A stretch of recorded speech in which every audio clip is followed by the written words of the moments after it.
everyone, and welcome to another episode of the Live Your Extraordinary Life podcast. I'm your host, Michelle Rios, and I am thrilled to have with me today two dear friends who've been on this entrepreneurial journey with me now for some time, my friend Renee Vee and Mitzi Campbell. Let me tell you a little bit about both of them before we delve in. Renee is the founder of Mighty Minds Academy. She's a speech language pathologist and a mindset and communication specialist, as well as an author, speaker, and conference host.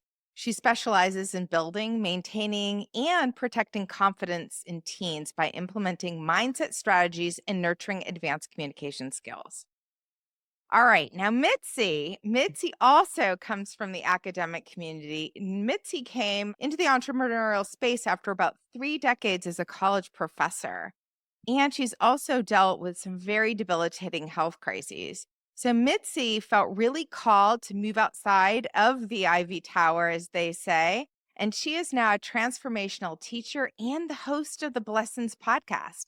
And she works with people to help them go after their desires, self-actualize, and extract powerful lessons and blessings from life's experiences so they can identify blind spots, release their false foundational beliefs, and learn the life lessons that are holding them back from living their true potential.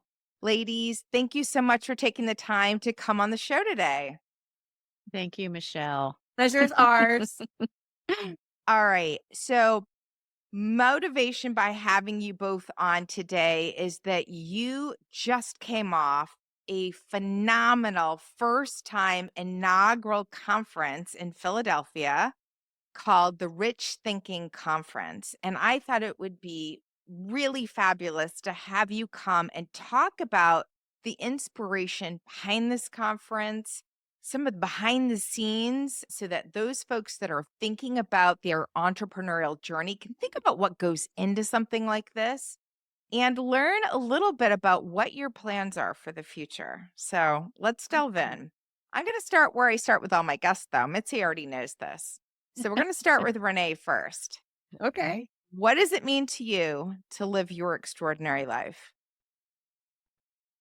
To live my extraordinary life. Okay. I think fulfillment in all the pieces of the puzzle, all of the facets of our wheel of life, if you want to call it, spiritually, health wise, our family. When we're fulfilled in all those pieces of the pie, we live an extraordinary life.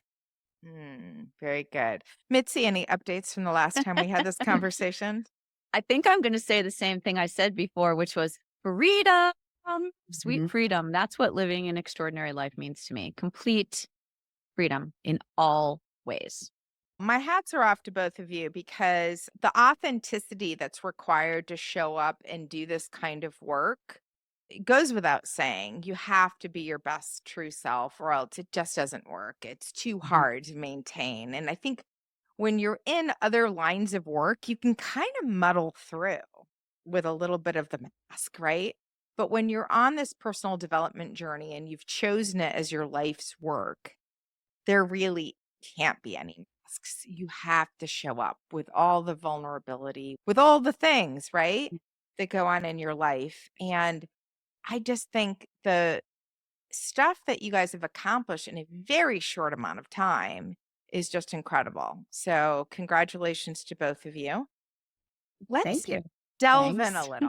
I want to hear a little bit about what inspired the both of you to come together to create the Rich Thinking Conference. What was the vision behind it initially? It happened because we were at lunch. When you're at lunch and you're just enjoying a nice conversation and good food, and you're just like, we should keep this feeling going. We should do something. And we were sitting there having lunch and we said, let's do something together. What would it look like if we did something together? We just started brainstorming. And then as we're brainstorming, we thought, all right, it's an event. If it's an event, great. What does that look like? What's it called? And then we started brainstorming names. We came up with the name Rich Thinking and tagline, Unlocking the Wealth of Wisdom. And from there, we just said, all right, if we did it, where would it take place? And then we started looking at venues and it just progressed naturally from there. We just got into it and it just started rolling.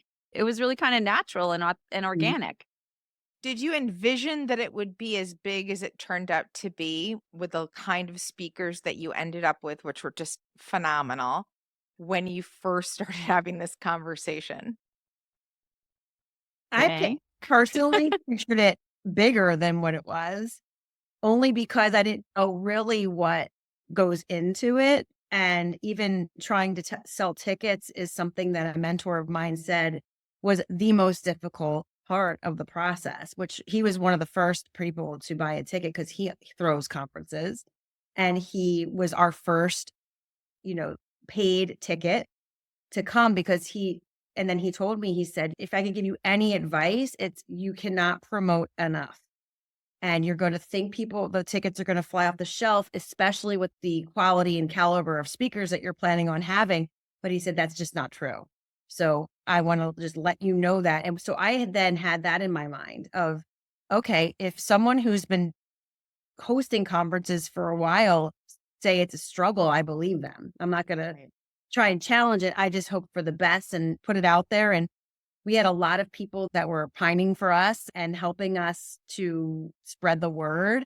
And a big part of our community, with the one that we met in, spreading the goodness, right? The network is your net worth. And I couldn't be more grateful to those who really pushed the message out that we were hosting this, and the people that were able to be in the room that day with us, even though there was two other huge events happening that weekend. Yeah, there was a lot going on. A lot going on. Yeah. Talk to me a little bit about how you went about identifying speakers, because I know with conferences of this caliber, when you're looking for something that's really going to draw in a lot of folks and be have something for everybody, right? In that vein of personal development and abundance and thinking beyond where you are today. How did you go about thinking about speaker selection? And then what did you hope that each of them would bring to the conference? We drew from our personal networks to start. We immediately started thinking about who we knew, who we've made connections with over time that we could ask to speak at this event. And that's where we started. And we literally started with Renee had one big name, I had one big name, and we started there. And then we started to think about how we wanted to make sure that every speaker had a unique bend on the theme of mindset. And we very intentionally then began to choose the final round of speakers based on people we knew that could approach mindset from unique angles. And we just ended up with this amazingly curated list. And it was interesting, I think, the process of finding speakers, in that there were some people that I had in mind and asked, and it wasn't the right fit for them. And Okay. there were other people who we thought we could never get, and we got them. So it's really interesting the way that it turns out. And I just encourage people who are thinking about doing this to just go for it. Just ask. The worst something someone can say is no. And so what? Then you move on and find someone else. The other key to this is that the people that we ended up drawing in as speakers for the event were all people we made connections with because we went to other live events. And Right. that's the key. Going to other live events, making connections, asking your friends, what live events are you going to? Like, I've seen other people going to events I didn't know about, and I would have loved to know about those because I probably would have gone. This has happened to me a few times. So getting the word out, because it's so important to attend events, to make connections so that you can then collaborate in whatever ways is a fit for you, whether it's planning an event or doing something on your own. It's just, you never know how these things are going to play out and how your connections are going to be able to benefit you and others and the world at large. It's really cool. One of Mhm. our mentors, Craig Siegel, always says you need to get in the room where everybody Right. else is so that you can be part of that camaraderie and getting to know people and networking. So, absolutely, I 100% agree with you on that. Get to as many places as possible. Even if you don't know anybody, go with that mindset of, I'm just going to meet a couple more new people to add to my network. And you never know what can come of it. Talk to me, Renee. I'm curious. What would you say were the biggest challenges along the way? Because obviously, when you're building something like this, it takes resources. You're going to have to put deposits on spaces and think about everything from, I'm sure, bringing certain speakers in to speaker fees to all of the things. What were some of the Mhm. biggest challenges that you and Mitzi had to navigate? So this is going to sound crazy, but there weren't that many challenges. I mean, Oh, I think probably if I had to name one, it would be financial because we are both entrepreneurs. Mitzi actually sold her place, moved somewhere else, was moving her daughter. She was all over the place this summer and giving herself to her family and buying a house with her partner. And I'm an entrepreneur that's hot and cold with what comes in every month but I understood the importance of putting it out there and making it happen regardless of what it looks like in your bank account. Only because the return from an event like this, you can't look at it as a financial return. It's more a return on your energy and your network and your energetic investment. So when you provide a space for people to gather, to feel the energy and the excitement that cultivates from that, right. that's worth it for me, hands down. So Well, I and think, yeah. I was going to say, I have to imagine that at this point, the ability to be able to call on some of those folks that you were able to have speak and were able to promote and help expand their networks, the ability to call on them to say, "Hey, I'd love to be part of your event at some point," becomes sort of like a no-brainer. Like over time, they're going to just think of you as, hey, not only an organizer, but a speaker, a panelist, someone I want to have in my mastermind or what have you. Yeah, Definitely. absolutely. Yeah. Absolutely. But I think it's really important for people to know that these connections that we had with these speakers was not by accident. There was already a relationship there for almost all of them. So it's really about building the relationships. And Jim Morris always says that relationships are rocket ships. When he said that to me last year, I said, now I use it because it's so true Yeah. that there was only 6 main speakers, I mean, and Mitzi and I did our speaking as well, but 6 main speakers that were given, and all of those relationships were built through our network, through groups of folks that we already had an established relationship with. So I think it's really important for people to know that being included and or involved with any kind of networking community, business masterminds, going to these events so people actually know who you are in person as opposed to just through on the flat screen that we're all seem to be on all the time. Because the relationships build when you're in those rooms, people take you seriously. They know that you're serious about developing yourself, your business, your family, whatever it is your goals are to go to these conferences. If you're in those rooms, people know you're serious. Yeah. No, Yeah. 100%. And also I just want to add that they know you're serious because you have taken the steps to bring it to fruition. And the point that Renee made was really important, the financial piece. Mhm, You do have to put skin in the game. mhm, And that is when people typically quit. When it comes down to making that decision about putting the skin in the game, and I mean the financial skin, because it's an investment. We didn't make any money on this. Well, and it's daunting, We paid right? to have this event. Yeah, Absolutely. It's it's daunting. it's yeah. daunting, and it is for us, having an event was enabled us to position ourselves in a light that we wanted to be seen in a way that we wanted to position ourselves moving forward. So it was a way of us establishing ourselves in that thought leadership community alongside those speakers that we brought in. And anyone can do that. Anyone Yep. can do that. Everybody listening, sage words here.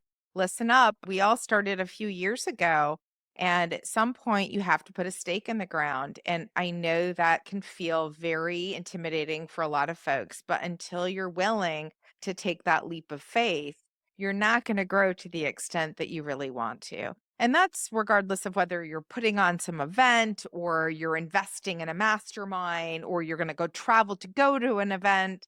You got to take that leap of faith and recognize the investments you're making in yourself and in your business are necessary. They're just part of going down this journey.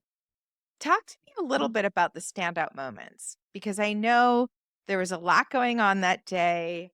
And obviously, you had some really wonderful feedback from the attendees. I was able to talk to some of them myself. I got a lot of phone calls of, "Where are you?" So I want to hear from you, though. As the organizers, you've spent all these months planning for this. What were some of the standout moments or key takeaways for you? I had a lot of standout moments, but I had one that stood out above all the others. And it's an interesting one because it wasn't meeting the celebrity speaker in person, and it wasn't being at the helm of an amazing event. For me, the best standout moment was when I had the father of Neil Bakshi, one of our speakers, come up to me and tell me he'd been receiving my newsletter and he was so excited about meeting me in person. And he held my hands and looked in my eyes. He's probably out in his 80s. And I was in tears when I was talking to him. It was so moving, the way that he spoke to me and how appreciative he was to be there and to just be in the energy of the day, like how much it meant to him. Because he has kind of you can read Neil's story to hear about his family background is a lot of heartbreak. And it was really just a beautiful moment, just meeting this guy in the audience. And That was very my genuine. He's favorite thing. there Yeah, probably to support his son. he And was. yeah, Yep. You're the genuine cutest moment. man. He was the cutest man ever. Love him. Yeah. I love So that. mine is also probably not obvious, but obvious to Mitzi because I kept saying it all day that my husband and my son were there. So you guys are parents. Going through these journeys, it's important that we are passing on our wisdom to our kids and also the possibility that are out there and exposing not only my husband because got an engineer mind and all he thinking. I've talked to you both about this, for him to be able to be in a room with these humans and he was making connections. So that was one, but my best part of my day was my son taking notes the whole day and telling me how he's learning so much. Mm. And that is where it's at for me. The kiddos are my jam. So for me, it was like, I invited him. I said, I would love for you to be there. I want to expose you to my world. When he said yes, and he started high school, sophomore year of high school. So I was like, it's the beginning of the school year. So if it's hard for you if you don't want to miss, I get it. He said, no, I want to be there. I said, okay. So I'm thinking in my head, how is he going to stay busy all day? Is he going to just be on his phone all day? How do you want to bring a friend? You're always trying to like make it comfortable for them. And so they feel accepted and happy. And I didn't even need to do that. He was there front row watching and taking his notes and talking to people, and the speakers were speaking to him. So for me, it was that moment of to be back at 15 years old and be exposed to something like this. Mm. And I think it just brought it full circle as to what my mission has been, and that's just to impact. And whether or not it's through throwing an event or working with teens or collaborating in a joint venture with somebody with curriculum, whatever it is, the bottom line is that the impact and how we can help each other and how you always give without expecting something in return. And that's really what I'm teaching him. And it just made my whole day. It was the Uh, best. Well, these are beautiful takeaways. I love that. And it's one of those things where the genuineness. You can't fake a 15-year-old taking notes at a conference. Right. Yeah. He was Yeah. engaged with what was happening. Well, let's Yeah. talk a little bit about that because you did have 6 really impressive speakers that you were able to bring into the Mhm. fold. Did you work with them in advance? I know that you knew them in terms of making sure they're all very different, but kind of giving them their own space or what to talk about. How was that process of working with the speakers in advance? It was very easy. We allowed everything to flow very naturally when we also gave them a little bit of parameters around a theme. So we just identified it. We gave them the overall theme of mindset, and we gave them some basic parameters that we would like you to focus on this aspect. And most of them were able to take their normal speech, the things that they already are experts at and love to talk about, and just tailor it, maybe tweak it just a smidge so that it fit in our venue. And they all appreciated that very much. It's interesting because when we were planning this, I saw Amy Purdy online made a comment about how she went to an event and she felt she had overlap with the other speakers, too much overlap. And I commented to her and she commented back to me that I was doing an event and that we were making sure that our speakers would have no overlap. And she responded, I don't know her, but she responded that she thought that was amazing and blah, blah, blah. So the idea of be able to provide that for your speakers as well, so they don't go into it feeling nervous, like, oh, is someone else going to be talking about something that I'm bringing up? That didn't happen. It was almost like, honestly, it was so serendipitous how the entire day unfolded. And I think that's because both of us began to take the steps and we just allowed the steps to progress. We were not married to any outcome. We were totally detached and we let it unfold. And everything came together like in the most beautiful way. Everything worked out perfectly. I have to say, it really did. I know you both pretty well, I think. And I'm curious if you would share with us how fully baked this was in terms of your speaker lineup 4 months ago. Or was it still, I know that sometimes getting the commitments takes time. And so you got to put it out there and you got to take the leap of faith and say, well, we've got this many. It's a go. Where were you guys? We're going. And it came together quickly. I mean, it came together very quickly and we were just confident. I don't know what it was behind us, but we just had some kind of like golden guide that was behind us, moving us along. I think when you're doing something alone, it's more difficult. When you're doing something with a partner, you have accountability for each other and you also have the motivation. Because Renee is so enthusiastic and so encouraging, and the messages she would send me, I would send something and she'd be like, oh, you're fantastic. Like she would just send me these great messages. So I was like, oh, we really can do this. It's just having a partner in the game is, I think, essential in keeping you going to make it easier. I think it'd be a lot harder if you're doing it alone. Yeah, no, So, without a doubt. Yes. And what's ironic and fun is that Mitzi and I, we know each other, but not that much. I mean, we do. We had no idea. We do now. And now we do. It's almost like Michelle, when I met you, like we didn't know when we roomed together in We didn't LA. know each other, but by the end of the weekend, we were very close. Yes. But also that's the power of our network, right? There's an automatic know, like, and trust. So I knew that I know what I'm capable of doing. So I knew that I could carry it. If, let's say, Mitzi, she was going through a lot of life change this summer between her kids and herself, if that was happening, that I would still be able to carry on and do the tasks that needed to be done. But Mitzi pulled through in every facet possible. She was a light in showing me how to make our event very special and very polished. And I learned a lot from her, and I think it worked out for the best. So sometimes having a partner might not. So you have to be really cognizant and aware of who you're partnering with and make sure that you have the same vision and mission and goal. And we did. So it was and I'm excited to start planning next year's already because I know where we can take this now that we've already done it, one under the belt, right?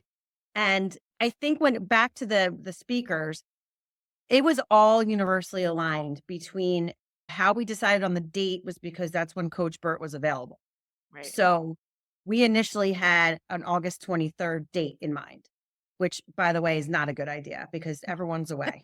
So it worked out universally that he said, hey, if you want Coach there, 23rd is not going to work. And I said, well, what works? I think that's what then.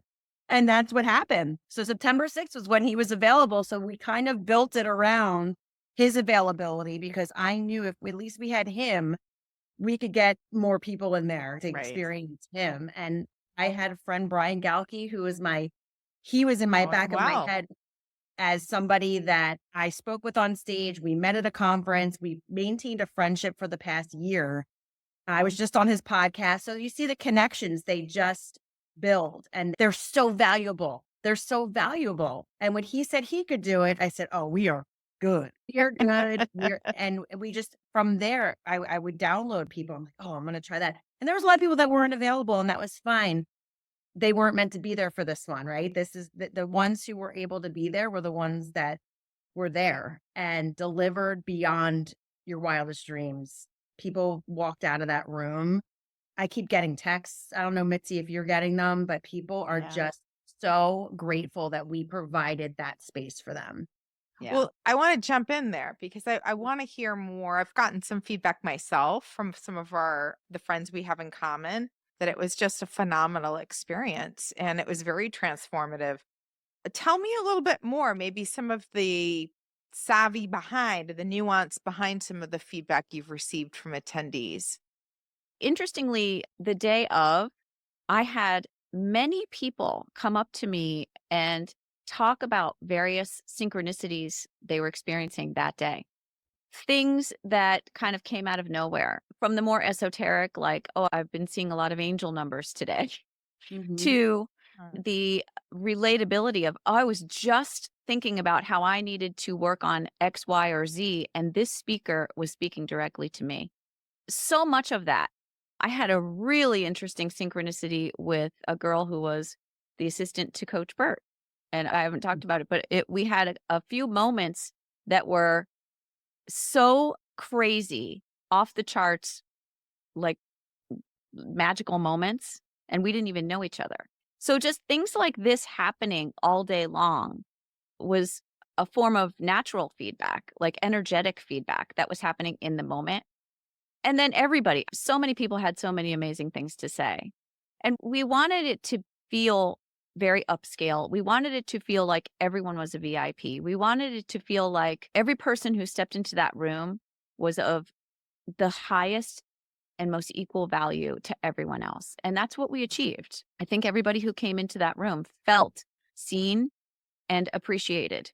And that was really one of my highest goals, to really provide that service for people. What were the primary ways that you went about that, Mitzi?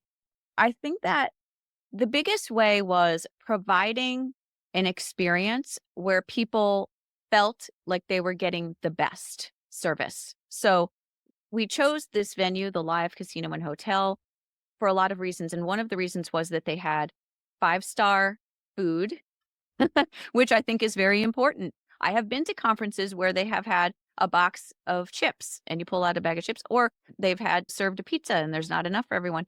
Stuff like that does not go over well when you are paying a ticket price to see speakers, and you want your experience, your hospitality experience, to be at the same level as the speakers you're providing, as the other stuff that you're providing for the day. So that was really important. We did that. We hired help where it was necessary. We had to hire a tech person, for example. Some people will try and finagle it and do that on their own. Now you can if you have experience, but so these are things you have to make investments in to provide the 5-star experience for your guests. That's really important. Having good tablecloths. We also were very intentional about our swag. We didn't want to have just like a gift bag full of tchotchkes like sometimes you get. We had a really cool little set of boxing gloves. We did like a Rocky theme because of Philadelphia, Rocky. So we were thematically driven. I mean, all of these little details, which many of them came naturally, I think, to me and to Renee, just they came naturally. But when I look back at all the things as I've been sort of debriefing myself, I'm like, wow, I can't believe how that happened, how we did that and it worked so well, and how that just naturally was. So the decorations, we did have very Signage was high level print impressive. materials. Yep. The We made sign, tell about the sign, Mitzi. You have to. the sign. Oh my God. Yes. We wanted to rent marquee letters. Well, the marquee letters couldn't really find the right size that I wanted, couldn't really find exactly what I wanted. And then when we found them, they were really expensive. And so I said, all right, I can make these and I can make them just as nice or better. So I ended up buying marquee letters from Amazon that were made of cardboard, put them together. And then my partner, Jonathan, and I spray painted them gold, which you can't find. So they were customized to our event, and we used them as a backdrop, rich thinking. People took pictures in front of it. It was like this, it was the focal point. Beautiful. Yeah, it was so cool. And the people at the venue said to me, where did you rent those? And I said, I made them. And she said, those are nicer than the ones she said people rent them all the time and we've never seen any that look like that. They are amazing.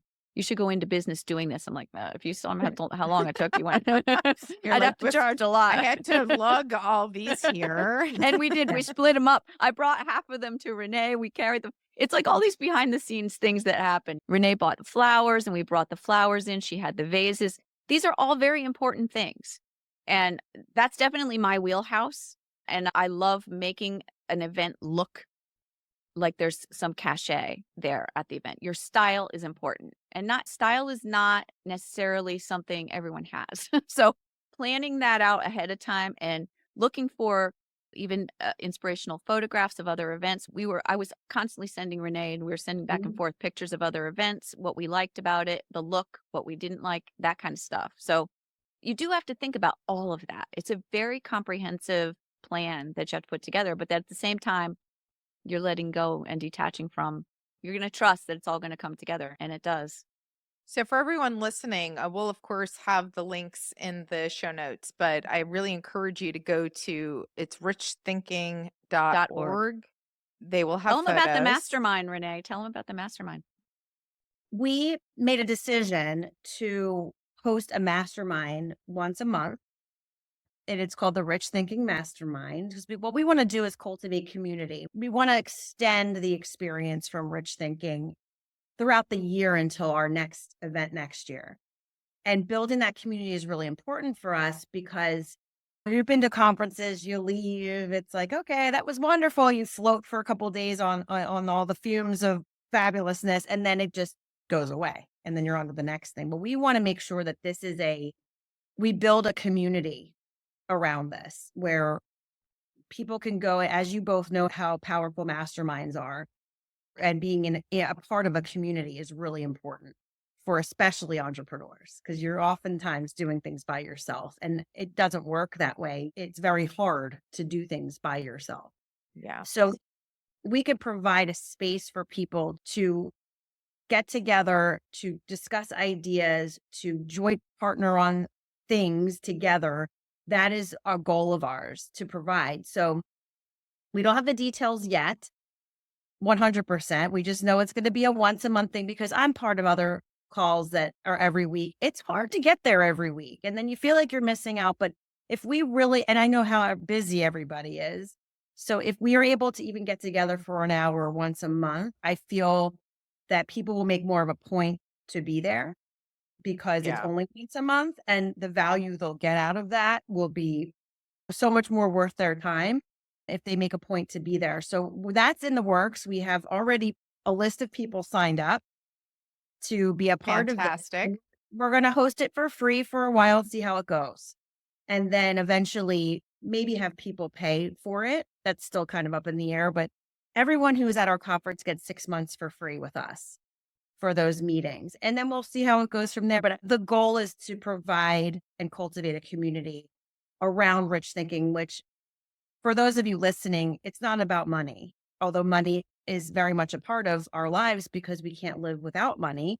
But the focus is not money. The focus that when we titled this, it was loosely based on Think and Grow Rich, rich thinking, thinking outside of the financial part of the piece of the puzzle. It's more of wealth in your mindset, wealth in your family life, wealth in your health, and how we can expand ourselves and grow to reach really big goals that we have and that hopefully do lead to a lot of money. But Yes. we don't want we don't want people to think off the bat that it's all about money because it's not. I've been to conferences where it is all about money. And yes, do we need to know? Yes. Fine. If someone's giving me advice on taxes or where to invest, I think that's really valuable. I don't want to hear about it all day. Right. Well, You it's like know? you said, it's part of the life wheel. We're looking at Yep. this from a holistic perspective. And I love that you're loosely basing it off from Napoleon Hill's Think and Grow Rich because everyone knows that there's familiarity and it is beyond the financial aspect. It really is about a life that's rich in experiences and a mindset that's amplified and health, abundant health, and relationships. So it is really holistic. So again, we'll put this in the show notes, but please go and visit richthinking.org because I know they're going to have some wonderful photos. There were so many taken from the event that I had FOMO the whole time since I couldn't be there. But I know that you'll want to have it on your list for something to think about for next year. So please go and Mhm. take a look at that. All right. I want to Thank talk a you. little bit about really what the conference and experience of putting something together this magnitude did for your own personal growth. Mm. Mitzi, do you want to jump in first? Yeah, sure.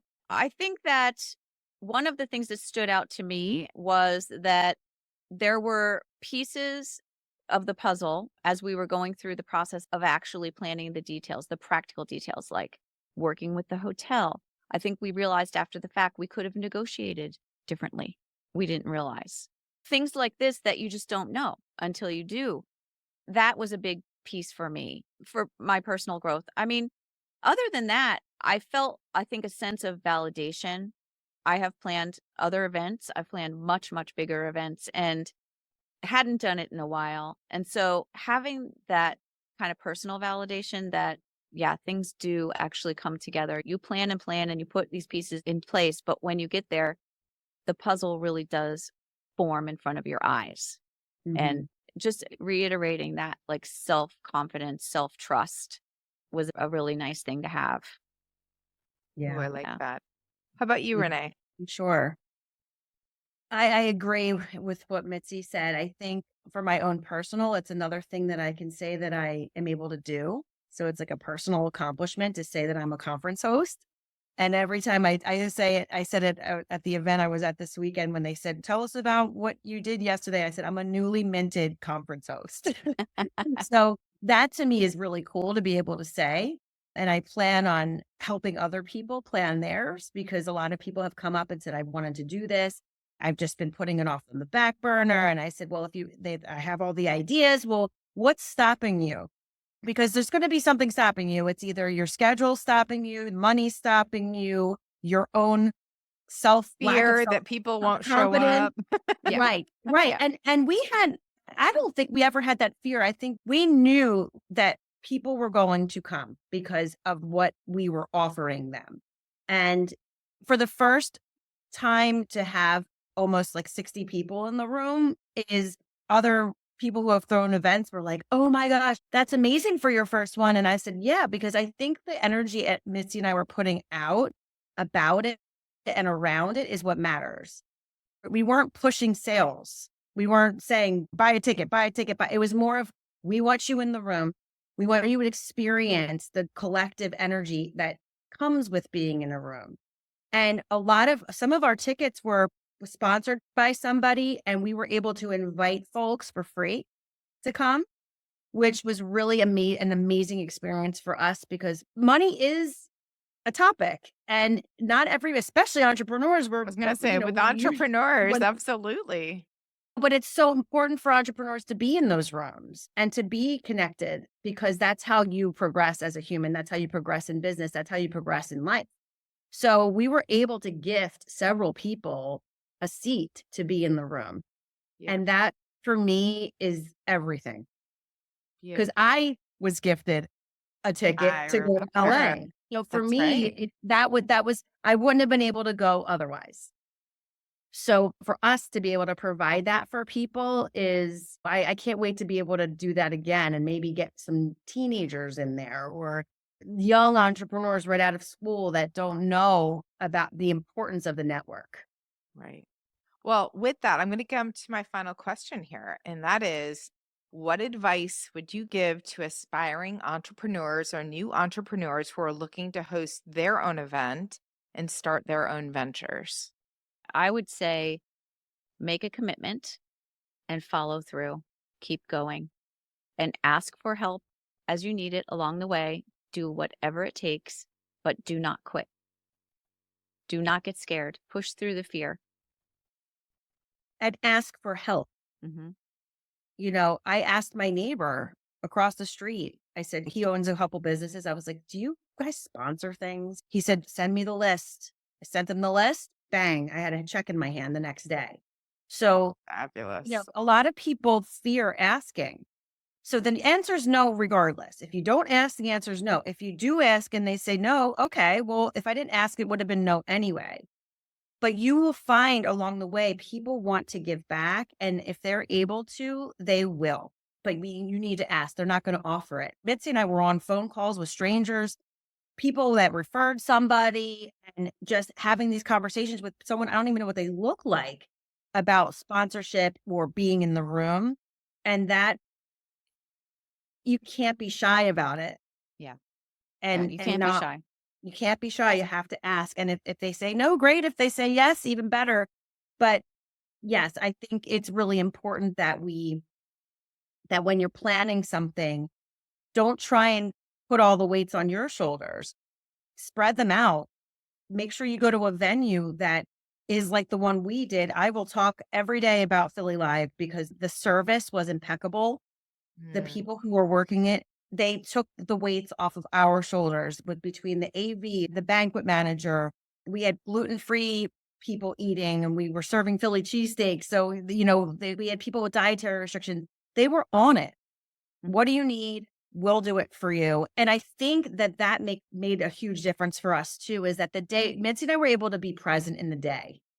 We didn't Oh, have that's to worry about fantastic. anything else. We didn't have to worry about if there's a glitch, what's going to happen. We didn't have to worry about who's going to clean up the food after they eat. We didn't have to worry about anything but being present in our event.